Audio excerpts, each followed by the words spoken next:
Quarterly apartment completions hit a 14-year high in Q3 of 2014 with 66,813 units completing. And if that wasn't enough, we have even more units completing in Q4 of this year, which is also a seasonally weak period for demand. And that's what we're going to talk about in today's episode of Apartment Market Dynamics from MPF Research. I'm Jay Parsons. He's Greg Willett. And Greg, let's take a look at some of these numbers.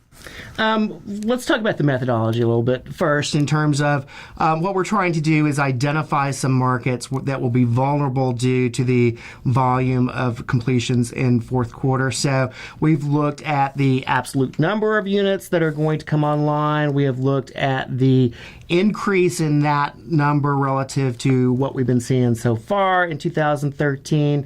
And we've looked at just the general pattern in seasonality. I mean, some markets struggle a little bit more than others do in that slow leasing period.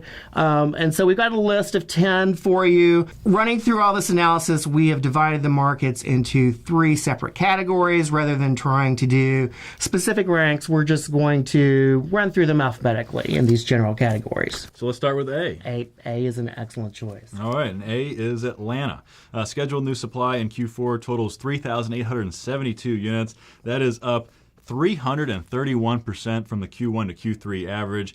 Of course, that big increase reflects how limited completions have been through this part of the cycle so far, and in the first 3 months of the year, averaging just 898 units. And so that's more of the story than is the unmanageable Q4 volume. Furthermore, Q4 isn't necessarily a particularly bad quarter for demand in Atlanta, and certainly there appears to be some pent-up demand for new product, with rent growth at 6.6% right now in the 2010 plus stock, and only downtown Midtown looks truly vulnerable, because there you have nearly half the completions for the entire metro coming in that one submarket. And from Atlanta, let's stay in the southeast and talk about Charlotte as the next market with a little bit of vulnerability here. What we see, scheduled completions come in at 2,735 units. That is up from an average during the first 3 quarters of the year of 1,698 units quarterly.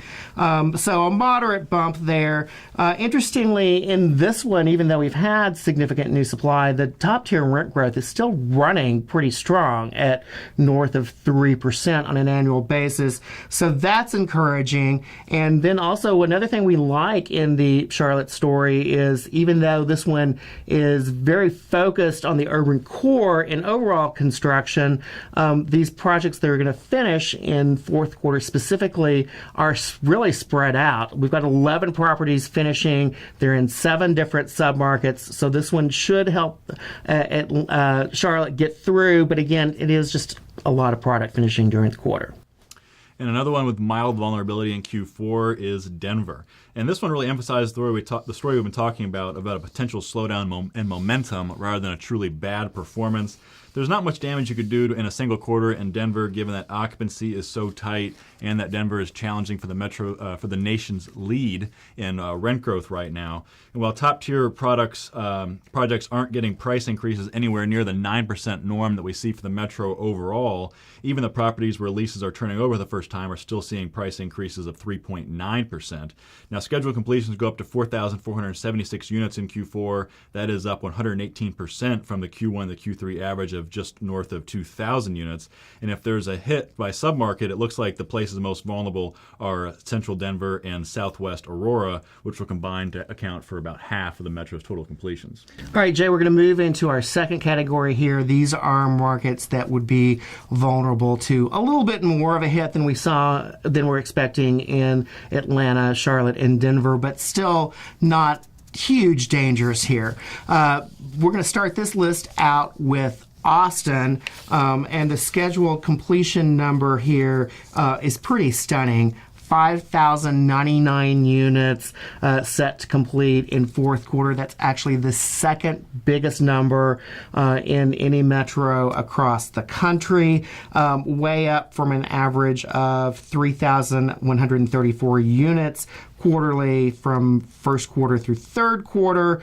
We're already in a place where rent growth at the top of the market has started to soften up a little bit.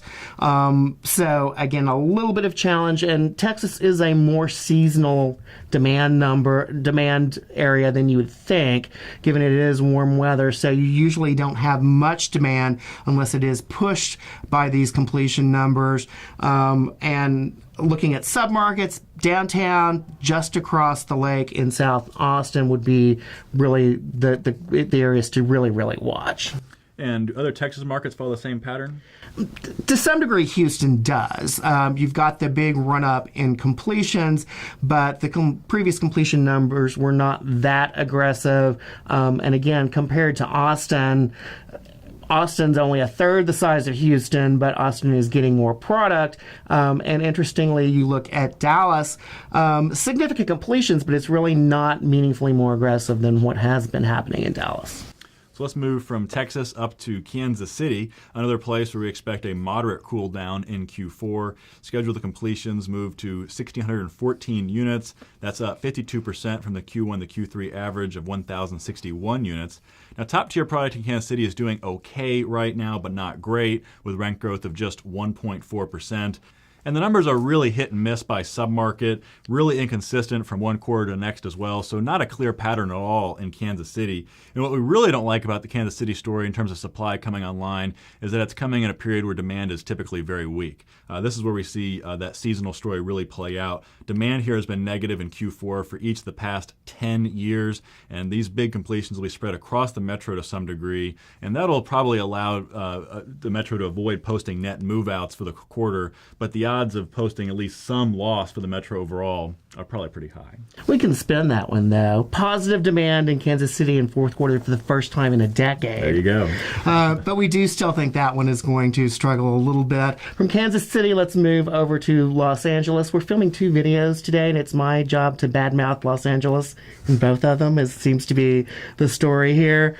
Looking at the numbers in Los Angeles, scheduled completions jumped to 4,308 units from a previous quarterly average that was 1,970 units. The struggle here, top-tier completions really haven't performed at quite the level we've seen in other parts of the country. Okay, but not fantastic performances. There just really isn't evidence that there's pent-up demand for new product.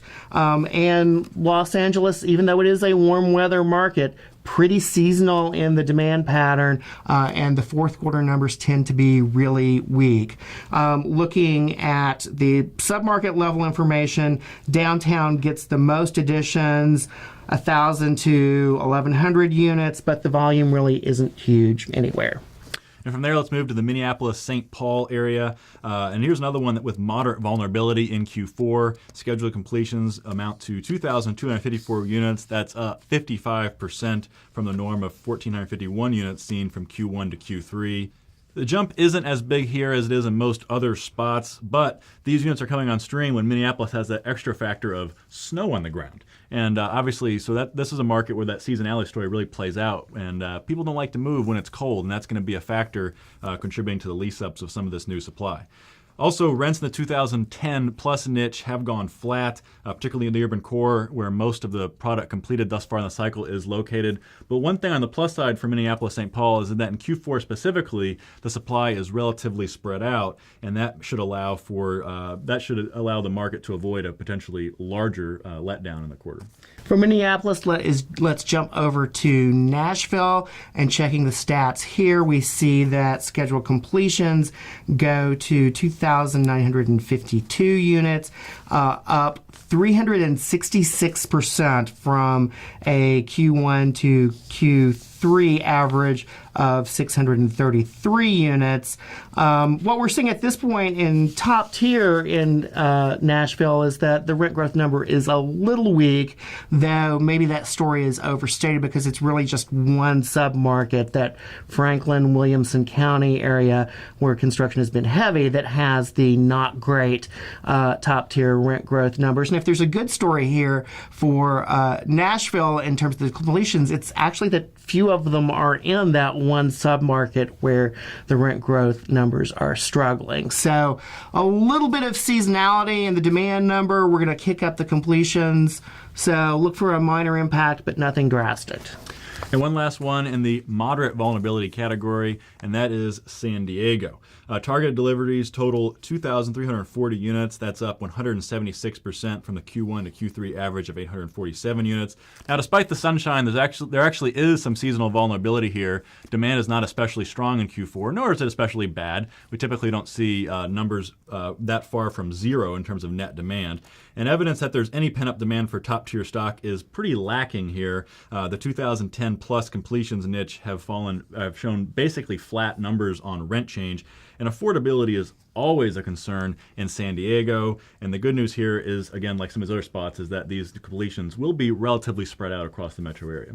All right, Jay, if you're keeping count, we've done 9 markets here. We said we were going to do 10. There's one obvious one missing. There's one obvious one missing, and so our most vulnerable category is actually a group of 1, and I think no surprise to anybody that one is, in fact, Washington, D.C.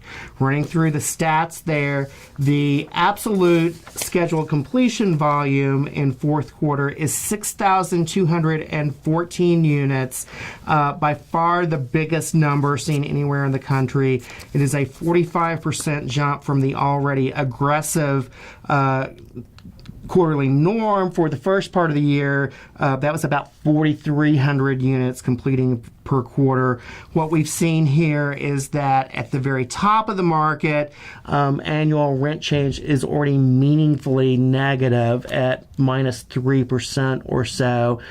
So we're coming into an already competitive leasing environment. So we're pretty confident in saying DC is not going to do well in fourth quarter. If you're looking for submarkets to specifically focus on, Central DC and the Tysons Corner area are going to get the biggest blocks of this new supply. So particularly those two might not do well. And to wrap it up, one thing we really want to underline here is that we're really talking about Q4 vulnerability specifically. We're not saying that any of these markets are going off the cliff. And in most cases, we think the 2015 story is actually pretty good. And nationally, we also should highlight that Q4 is really the peak in terms of quarterly completions. And as we get into 2015, the numbers are going to remain elevated, but at more manageable levels going forward. So all that's going to play out, but specifically for Q4, these are the ones that we think are going to have some vulnerability. So we've gone over our time allotment for today, so we need to wrap it up. For Greg Willett, I'm Jay Parsons. Thank you for watching Apartment Market Dynamics from NPF Research.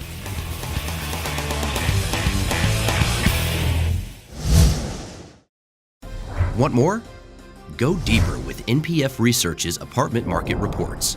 From a national level, down to individual metros, to specific neighborhoods, NPF Research has been providing unparalleled apartment market intelligence to the multifamily industry for almost 5 decades. Learn more by contacting us at 877-284-4938 or visit www.npfresearch.com and click on Market Reports.